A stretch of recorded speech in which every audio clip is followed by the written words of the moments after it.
Ta-da!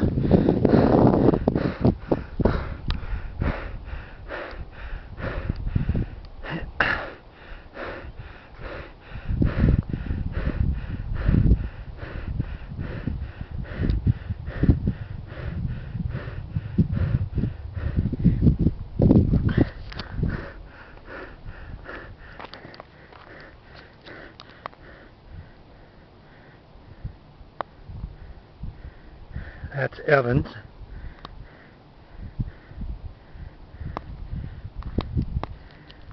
$4,200 somewhere in there, 4,300 meters.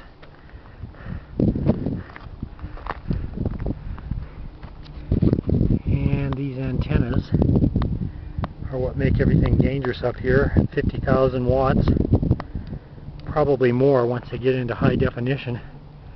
Be pulsed at nearly 1,000,000 watts. There's some signs down there that warn you about the radiation.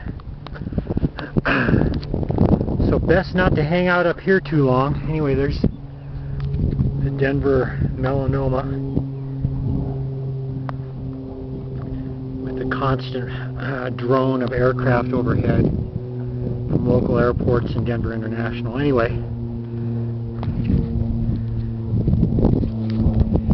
there's me, your summiteer.